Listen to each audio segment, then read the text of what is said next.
इस कहानी का शीर्षक है भूतिया लाइट हाउस। स्पूक्सविले में आपका स्वागत है, एक ऐसा शहर जहां असाधारण बातें आम हैं और रहस्य हर कोने में छिपा है। यह सिंडी मैकी और उसके छोटे भाई नील की कहानी है, जिनका जीवन एक भयानक मोड़ लेता है जब नील को एक रहस्यमय भूत द्वारा अपहरण कर लिया जाता है। उनकी खोज में शामिल हों क्योंकि वे स्पूक्सविले की भूतिया गहराई में उतरते हैं, सच्चाई को उजागर करते हैं और नील को एक भयानक भाग्य से बचाते हैं। अध्याय 1, अपहरण। स्प्रिंगविले के सुरम्य तटीय शहर में, जिसे स्थानीय लोग स्पूक्सविले कहते हैं, सिंडी मैकी और उसका 5 साल का भाई नील एक खतरनाक मुठभेड़ का सामना करते हैं जो हमेशा के लिए उनके जीवन को बदल देगा। जैसे ही सूरज ढलने लगता है, वे समुद्र तट के किनारे टहलते हैं, जहां एक चट्टानी जेट्टी एक अशुभ लाइटहाउस की ओर जाती है। नील की जेट्टी पर चलने की जिद के आगे झुकते हुए सिंडी उसे सावधान रहने की चेतावनी देते हुए अनिच्छा से सहमत हो जाती है। जब नील उत्साह से जेट्टी पर चढ़ता है तो सिंडी एक चट्टान पर बैठ जाती है, जिसके दिल में शहर के प्रति एक अजीब सी बेचैनी होती है। जैसे ही वह अपने पिता द्वारा सिखाए गए एक भूतिया गीत को गुनगुनाती है, लाइटहाउस अचानक एक अंधेरी रोशनी से जगमगा उठता है जो दशकों से निष्क्रिय पड़ा है। प्रकाश की एक किरण समुद्र के पार जाती है, अंततः नील पर रुक जाती है। हॉरर में सिंडी देखती है कि प्रकाश नील को ऊपर उठाता है, उसके पैर चट्टानों से ऊपर उठते हैं। वह अपने भाई को बचाने के लिए दौड़ती है, लेकिन बहुत देर हो चुकी है। प्रकाश की किरण एक भूतिया हवा के साथ नील को समुद्र के ऊपर ले जाती है और गायब हो जाती है, जिससे सिंडी अकेली और निराश हो जाती है। अध्याय 2, नाश्ता और एक रहस्यमय खोज। 2 दिन बाद एडम फ्रीमैन और सैली विलकॉक्स, स्पूक्सविले के 2 युवा निवासी, अपने दोस्त वॉच के साथ स्थानीय बेकरी में नाश्ता कर रहे हैं। जैसे ही वे अपने डोनट्स और दूध का आनंद लेते हैं, उनकी बातचीत शहर में होने वाली अजीब घटनाओं की ओर मुड़ जाती है, जिसमें एलियन अपहरण और चुड़ैलों का सामना भी शामिल है। एडम, जो स्पूक्सविले में नया है, अपने दोस्तों की कहानियों पर संदेह करता है, लेकिन शहर के अजीब स्वभाव को पूरी तरह से खारिज नहीं कर सकता। उनका नाश्ता बाधित होता है जब वे एक स्थानीय समाचार पत्र में एक लेख देखते हैं जिसमें लाइटहाउस के पास जेट्टी से एक युवा लड़के के लापता होने की सूचना दी जाती है। लड़के की बहन सिंडी का दावा है कि उसे एक भूत ने ले लिया था, लेकिन अधिकारियों का मानना है कि वह डूब गया होगा। सैली, भूतों में एक दृढ़ विश्वास रखने वाली, सिंडी की मदद करने के लिए दृढ़ है और वह एडम और वॉच को उसके साथ जुड़ने के लिए मनाती है। अध्याय 3, सिंडी से मिलना। एडम, सैली और वॉच सिंडी के घर जाते हैं, उसे सांत्वना देते हैं और उसकी मदद करने की पेशकश करते हैं। सिंडी उनकी मदद की पेशकश को स्वीकार करते हुए आभारी है और वह उन्हें नील के अपहरण के बारे में विस्तार से बताती है। जैसे ही वे बात करते हैं, वे लाइटहाउस पर चर्चा करते हैं, इसकी ऊंचाई और पुराने इतिहास पर ध्यान देते हैं। एडम को लाइटहाउस के प्रति एक अजीब सी नाराजगी महसूस होती है और वह मदद नहीं कर सकता, लेकिन आश्चर्य करता है कि इसे क्यों छोड़ दिया गया था। सिंडी उन्हें कोल्ड ड्रिंक और स्नैक्स देती है और वे उसके भाई के लापता होने के बारे में और जानने के लिए उसके साथ काम करना जारी रखते हैं। वह उन्हें बताती है कि नील जेट्टी पर अकेला चल रहा था, जबकि वह पास में एक चट्टान पर बैठी थी। सिंडी ने जोर देकर कहा कि नील पानी में नहीं गिरा, बल्कि एक भूत द्वारा पकड़ लिया गया, एक दावा जिसे पुलिस ने खारिज कर दिया। वह भूत का वर्णन करती है, जिसमें बूढ़ी औरत जैसे हाथ और एक भूतिया हंसी होती है। सिंडी की कहानी से प्रेरित होकर एडम लाइटहाउस में घुसने का सुझाव देता है, यह विश्वास करते हुए कि यह नील के लापता होने के पीछे के रहस्य को सुलझाने की कुंजी है। अध्याय 4, लाइटहाउस में प्रवेश करना। एडम, सैली, सिंडी और वॉच लाइटहाउस के लिए अपना रास्ता बनाते हैं, जो एक जर्जर जेट्टी के अंत में स्थित है। लाइटहाउस तक पहुंचने के लिए उन्हें एक जीर्णशीर्ण लकड़ी के पुल को पार करना होगा, जो एक खतरनाक काम है। एडम स्वयंसेवक पहले जाते हैं, लेकिन जैसे ही वह पुल को पार करता है, वह ढह जाता है, जिससे वह ठंडे पानी में गिर जाता है। सैली की शार्क के बारे में लगातार चेतावनियों के बावजूद एडम सुरक्षित रूप से लाइटहाउस तक पहुंच जाता है। वह दरवाजा बंद पाता है और उसे खोलने के लिए एक चट्टान का उपयोग करता है।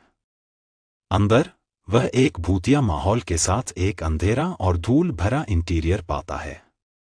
एडम एक रस्सी का पता लगाता है और उसे दूसरों की मदद करने के लिए बाहर फेंक देता है। सिंडी और उसके दोस्त रस्सी का उपयोग करके लाइटहाउस तक पहुंचने के लिए करते हैं, जो पानी के ऊपर खतरनाक रूप से लटकती रहती है। वे लाइटहाउस के भूतल की खोज करते हैं, लेकिन उन्हें नील का कोई निशान नहीं मिलता है। वे ऊपर की ओर जाने वाली एक सर्पिल सीढ़ी देखते हैं, जो अंधेरे में गायब हो जाती है। अध्याय 5 अंधेरे में चढ़ाई। बिना किसी हिचकिचाहट के वे सीढ़ियों से ऊपर चढ़ने लगते हैं, जो अंधेरे और धूल भरे कमरे की ओर जाती हैं। जैसे ही वे चढ़ते हैं, वे एक दरवाजे पर पहुंचते हैं, जिसे वॉच अपनी मुट्ठी से पीटता है। सिंडी दरवाजा खोलने का प्रबंधन करती है और वे खुद को एक विशाल सर्चलाइट वाले कमरे में पाते हैं। अध्याय 7 एक नया सिद्धांत और एक पानी के नीचे का साहसिक कार्य। दोस्तों का मानना है कि कैप्टन पिलर के भूत ने रिक को बदला लेने के लिए ले लिया, क्योंकि उसकी मां ने सर्चलाइट को बंद कर दिया था और कप्तान के जहाज को दुर्घटनाग्रस्त कर दिया था। उनका मानना है कि कैप्टन पिलर के भूत ने नील को भी ले लिया होगा, क्योंकि रिक और नील दोनों 5 साल के थे और दोनों लड़के दिन के एक ही समय गायब हो गए थे। वे नील को खोजने के लिए हैलिफैक्स के मलबे पर जाने का फैसला करते हैं।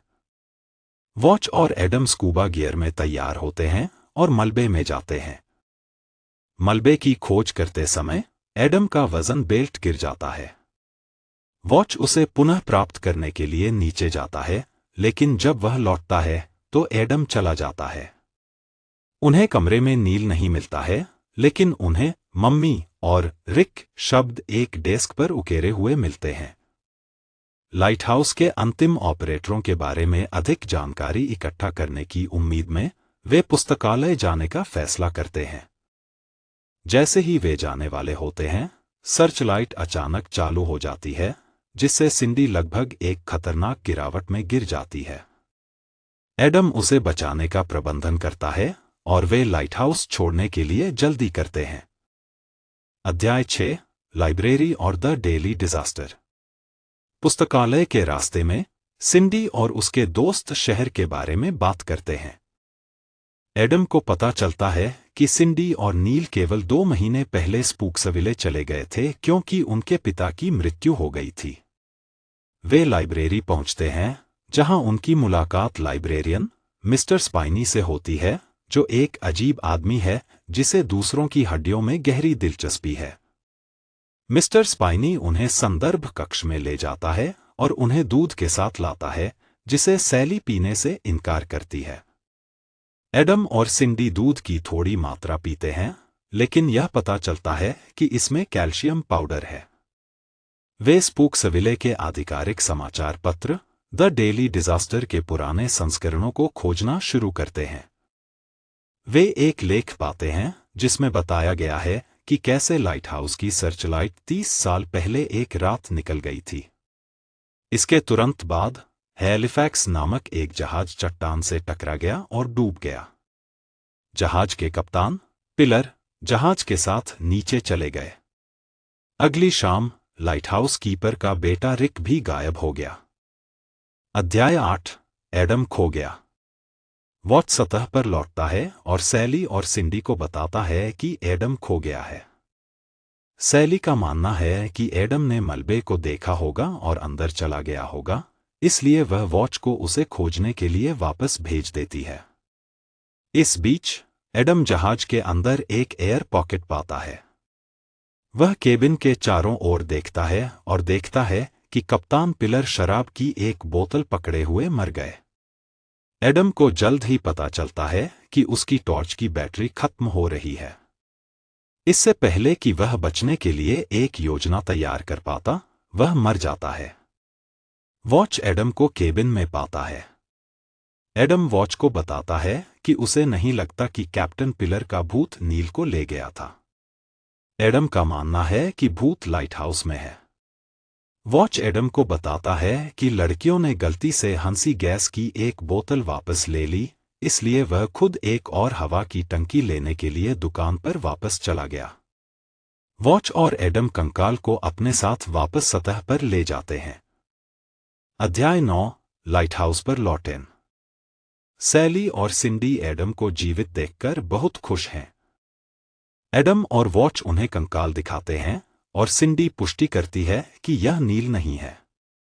एडम का मानना है कि वे गलत भूत का पीछा कर रहे हैं और समूह को लाइट हाउस वापस जाना चाहिए। वे लाइट हाउस लौटते हैं और ऊपर के कमरे में जाते हैं। वे लकड़ी के फर्श में खांचे की एक श्रृंखला की खोज करते हैं जो एक दरवाजे की तरह दिखती है। वे एक डेस्क और कुर्सी का उपयोग करके अटारी तक पहुंचने में सक्षम हैं। एडम अटारी में चढ़ जाता है, जहां उसे एक और कंकाल मिलता है। अध्याय 10 अटारी में फंस गया।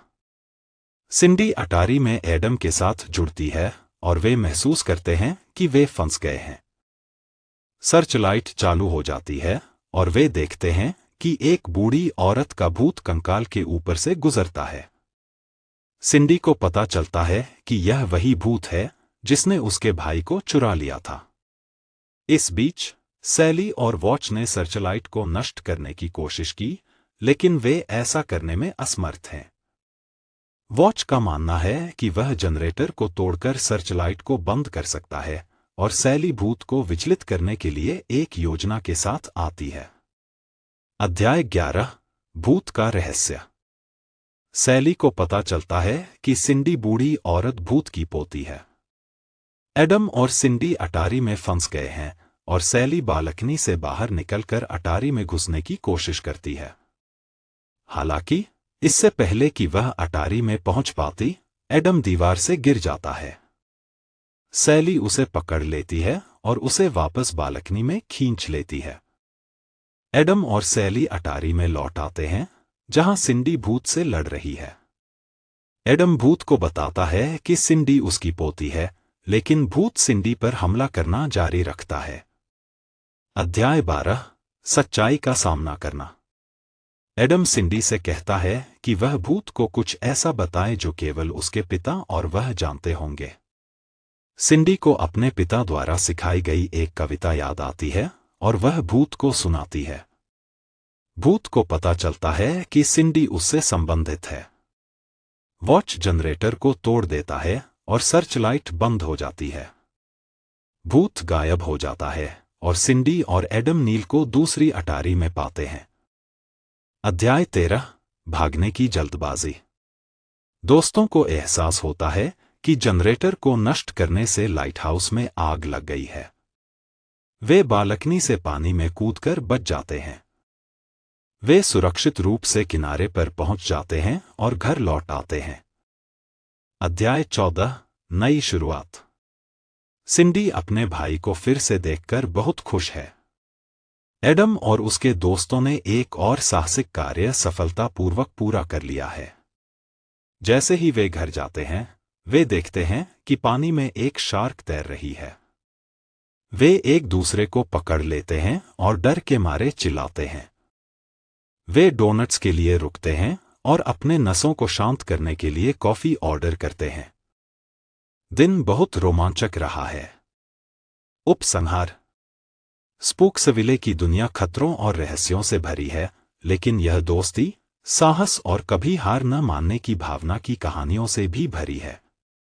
सिंडी, एडम, सैली और वॉच ने खुद को साबित कर दिया है कि वे किसी भी चुनौती का सामना कर सकते हैं जो उनके रास्ते में आती है, और वे हमेशा एक दूसरे की मदद करने के लिए होंगे, चाहे कुछ भी हो जाए। जैसे ही वे अपने साहसिक कार्य से घर लौटते हैं, वे जानते हैं कि वे हमेशा स्पूक्सविले के असाधारण शहर में अपने समय को संजो कर रखेंगे। इसके साथ ये कहानी यहाँ समाप्त होती है। मिलते हैं किसी और कहानी में।